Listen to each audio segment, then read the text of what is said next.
Hi there and welcome to today's video. So I literally cannot believe I forgot to tease this out or show you guys or anything, but I went to an amazing estate sale this past Sunday, and this is a company that I follow, and so whenever they have estate sales, I am there. I've kind of been missing their last few estate sales only because I knew that this one was coming up this past Sunday. And what they do is monthly or every other month, they'll have a huge warehouse sale at their warehouse with all of the items that haven't sold like at the actual estate location. So I usually like those because they give more of a discount just because things have been around for a while. And so I picked up really, really good pieces. I picked up those pieces where it's like, did anybody do their research on this? Like, it's really good stuff. I only paid $181 for all of these pieces. It's about, if you're cost averaging, it's about $12 per piece. For some of them, I would just be doubling. For some of them, it's incredible. So I'm just gonna go ahead and get started. These two pieces I bought for myself. I bought this cross. It's the silver cross. I don't think it's silver, like sterling silver. I don't think the mark would be under the sticker, but it's pottery and it's hand painted. It's definitely vintage and it definitely has some age. Okay, here it is, $9.25 is the stamp, but that's the stamp on the ring. So it might be for the whole piece or it might just be for the ring. But the ring has 925 on it, which is a stamp for silver. But I just absolutely loved that it was pottery and that it was hand painted. So I picked that up for myself. This piece originally was gonna be for me. It might still be for me, but this is my jam. Mixed metals also with pottery. It's like a pottery face, hand painted with a metal body. It's a pin, as you can see, and like I said, it's like a little hand painted face. I absolutely love this little guy. I don't wear pins. If anything, I would convert it into a pendant, but even like the bottom part, I'm not too into it, but I just can't get myself to like take the bottom off and just wear the head. So I don't know. That's why I'll do a Google image search or just put it up on eBay and just enjoy it until it sells, but the cross for sure I'm keeping. This next piece is this angel. It's not a candle holder, it's definitely a planter, so you just put like little bud flowers right here, or like some baby's breath to make like a bouquet. I expected it to be Japan because these are reproduced by Japan. But when I turned it over, to my surprise, it is Gobel, Germany, West Germany. So everything was 50% off that day. So this was only $10. So no damage. Like I said, I've never seen the originals. I always see the Japanese ones. So I was really excited to see an original of those. This vase I saw in the pictures and I couldn't tell if it was Israeli or Japanese because some of the Israeli bulbous pieces like this, some of the vases that are bulbous like this, they look Japanese, and then when you turn it over, surprisingly, it says made in Israel. So when I turned this one over, I'm leaning more towards Israeli just from the marking. I don't recognize what the marking is, and I think it goes this way. I think this is an Israeli piece. They only had $20 on it, which I was really surprised, so I got it for $10. It's this beautiful stoneware bud vase, and it's glazed on the inside, so it's definitely functional. If you want to put oil or something and then have a stopper, it's definitely a functioning piece, so I loved that. These next two pieces were definitely ones that I kept going back and forth. I literally picked them up and then I put them back down, and I passed them like 2 or 3 other times, and I was like, okay, I'm just gonna get them. They have this Japanese stamp right here, and this one has one too. I didn't even look to see if they were the same. This one's a little bit shallow, so I can't really see it, but they're definitely Japanese. Same maker or factory, black, white and blue. Different flowers, but I think they go beautifully together, and I'm probably gonna sell them as a pair. So these were $15 for the pair. So great little bud vases, in my opinion, or sake cups, like giant sake cups or teacups. So they're multi-purpose and multi-functioning, and so I love pieces like that, and I just couldn't leave them. So when pieces like that I just can't leave behind, I have to go and get them. This next piece is a little Cocker Spaniel black dog. He is porcelain. I turned him over thinking he was going to be Royal Dalton, and actually he's Royal Worcester, which is an England brand or an English brand. They do a lot of those egg cups that you see, the prints with fruits and vegetables for kitchen supplies. So to see that this was like a dog, a figural dog, I had never seen that by Royal Worcester before. So I looked him up, and prices are all over the place, but definitely more than what I paid. So I'm very excited to see how he does, because my Royal Dalton dogs fly off the shelf as soon as I get them. So I'm really interested to see how this one does compared to the Royal Dalton ones. This next piece, beautiful. Again, another piece where I was like, that's going to be German or Italian, and I'm not going to be able to even come close to what they're asking for. They only had $20 on it. It is signed, and from what I could tell from the signature, I think it is German. I tried to do a little like brief research, but I haven't really dug deep. It's a beautiful size. It's a beautiful shape. It's a beautiful like capacity, like I said, size, the shortness. I love short, stubby, round pottery. So the fact that this was not like brown or gray, and it had these beautiful, vibrant flower hand painting on it, it checked all the boxes. No chips except for these 2 little glaze chips, which to me is not really a big deal. But like I said, gorgeous piece. I love the details of like the checkering right here, and just beautiful, beautiful design. So I picked that up, and I'm assuming that without it even being something spectacular, it's definitely worth more than $10. So I was very excited about that. They always have this little room in the back where they have like little baggies or little like clearance stuff where they mark things way, way down, and then it's extra percentage off of that price.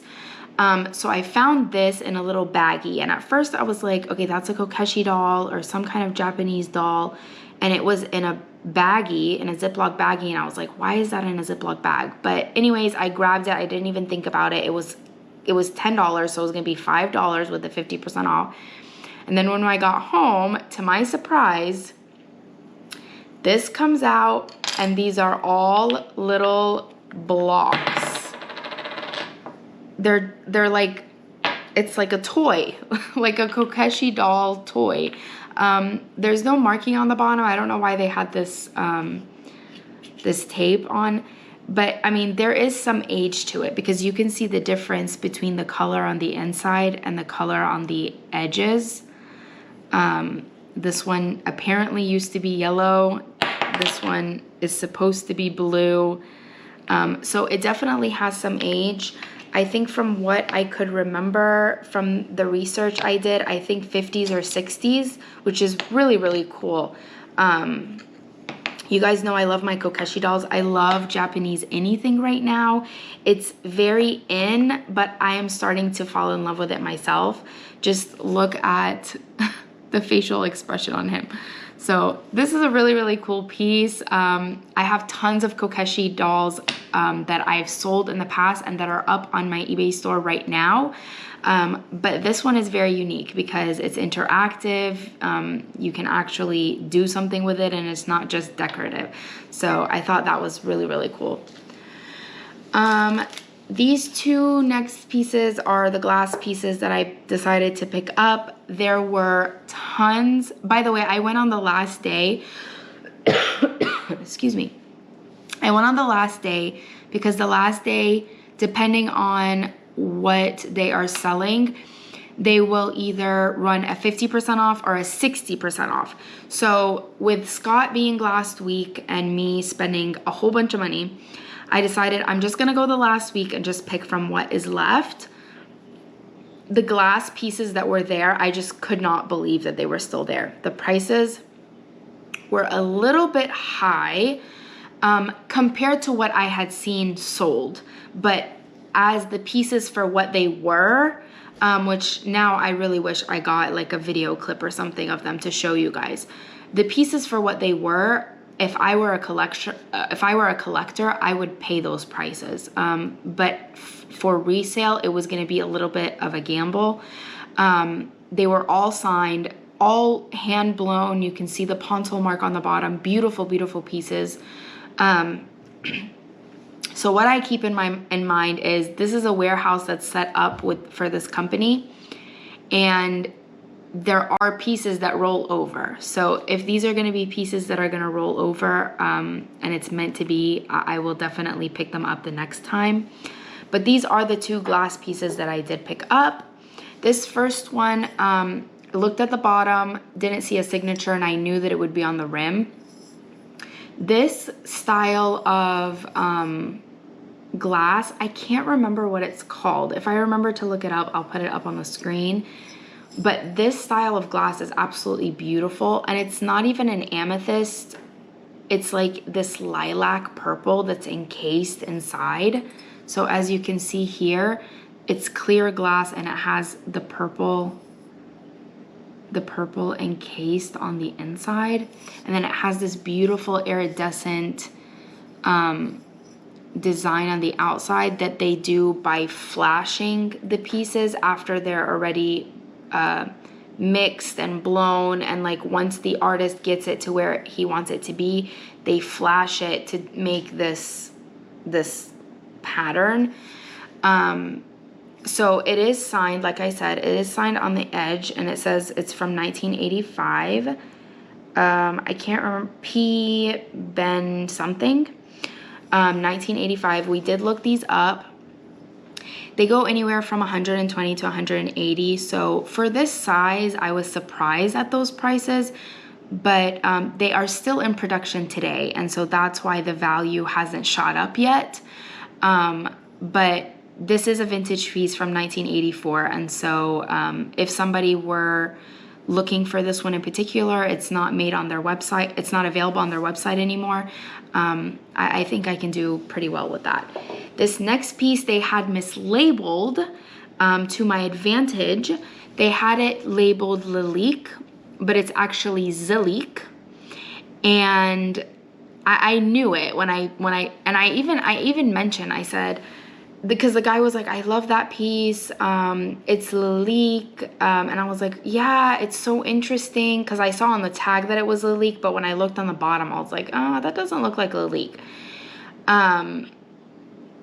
So I was like, I had never seen patterns like that. It's not really Lalique's style, so that's interesting. And he kind of like looked at me like, what do you know, kind of thing. And so when I got back home and I did a search, I didn't even look up Lalique versus Zilique. I just did a Google image. And the first thing that popped up was a Zilique flower heart-shaped perfume bottle. So I was right, it's Zilique, which makes it better. Depending on what it is. Like Lalique can go very, very high with their figural pieces. but with their perfume bottles, not really worth that much. Zalique, on the other hand, does solid paperweight stuff, and so this is actually marketed as a paperweight perfume bottle. So it's to their specialty, and there's all kinds of designs that I saw for flowers, but they're all sold, which is really, really good news. The only unfortunate thing is that it doesn't have its stopper. So at first I was like, oh my gosh, it's the cutest little tiny bud vase, like glass bud vase, but the inside of it is ground. And so the reason why they grind the inside of bottles is so that the stopper will stay and not wobble around.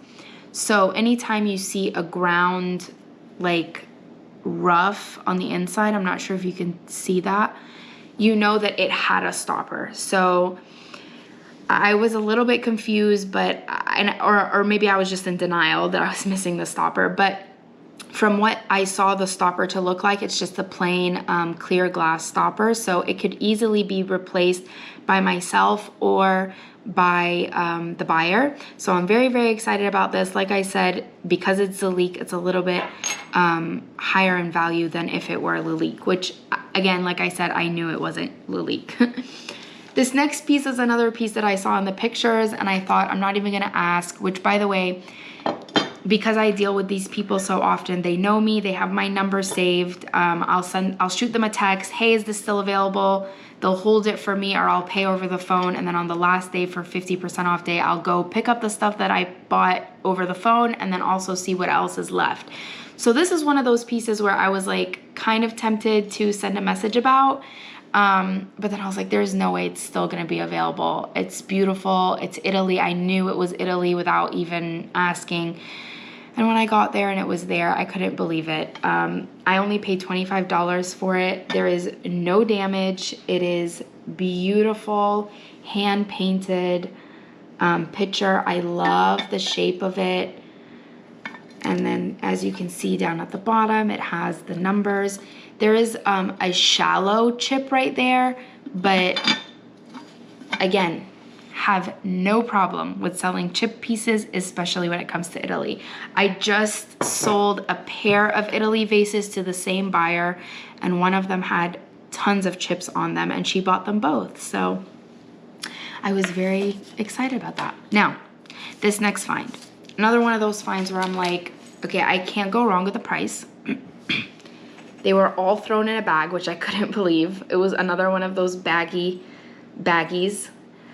They had $45 on the whole bag. Again, couldn't believe it. I thought to myself, okay, surely these are like souvenir pieces that you can get on the side of the road. They're not worth anything. But for half of $45, what's that? $22.50. And I split them up on eBay. I'm gonna split them up on eBay and I'll be fine. I'll double my money. I come back home, take them out. This first one is by Joyce L. Acoma. Acoma is so Joyce L. is the artist. Acoma is the tribe, the Native American tribe. This little tiny bird sells for $100. This little tiny one.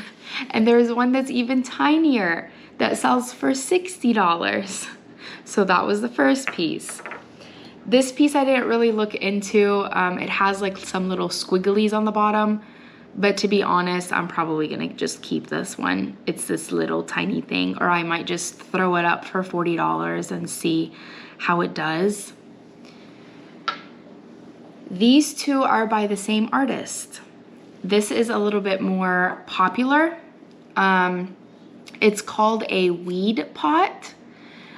Or a seed pot. So what they do is, like when we're talking about weeds, we're talking about like dandelions. You know how dandelions have like individual little seed parts.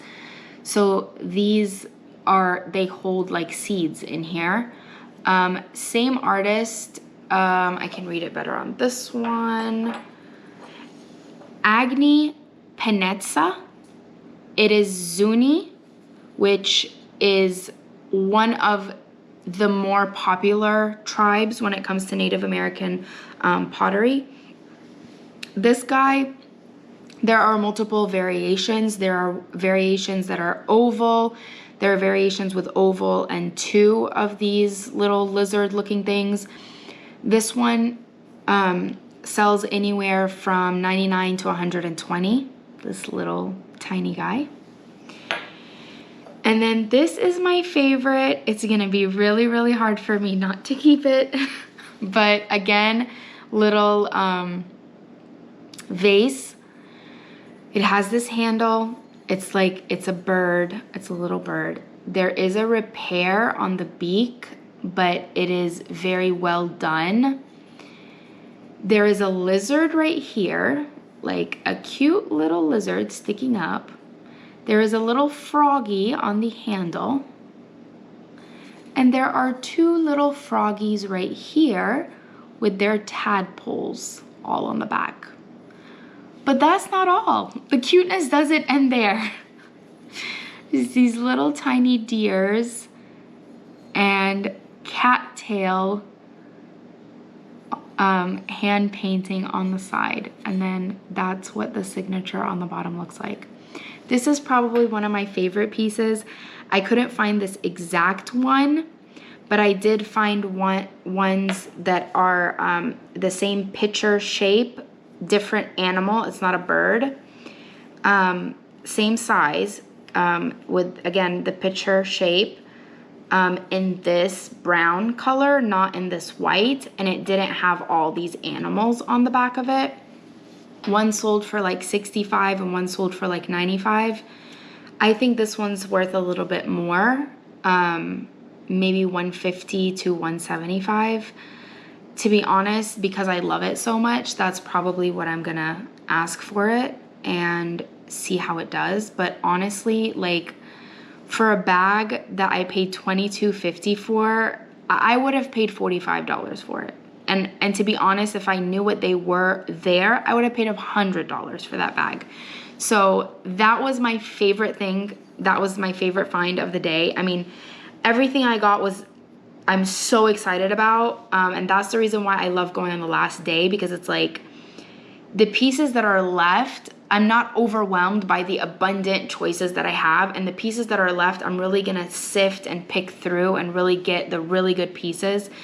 And really, don't knock the last day. 50% off, and I got amazing, amazing things. So these just could be not for everyone, but they are definitely for me. And I am so excited to have them in my possession for now. Like I said, I really wish I collected them. I can't keep everything. I know there are collectors for these things. I'm so happy that I own them now, or that I could say that I own them at some point. And I'm so happy to move them along and to rescue them from that baggie. Like, I cannot believe they didn't just get totally ruined and demolished in that Ziploc bag. But anyways, that's my haul for that estate sale that I went to this past Sunday. Again, I cannot believe I didn't share it with you guys sooner, but I'm glad that I was able to show it to you now. All of these pieces will be available on my eBay next week for sure. So keep a lookout for that. And as always, if you have any information about any of these pieces, please leave it down in the description below. Sorry, in the comment section below. Check out the description section below for my eBay store link and also my TikTok. I leave sneak peeks and I let you guys know when pieces are officially available on eBay. And so yeah, that's everything for today. I hope you enjoyed this video. Thank you so much for watching, and I will see you in the next one. Bye.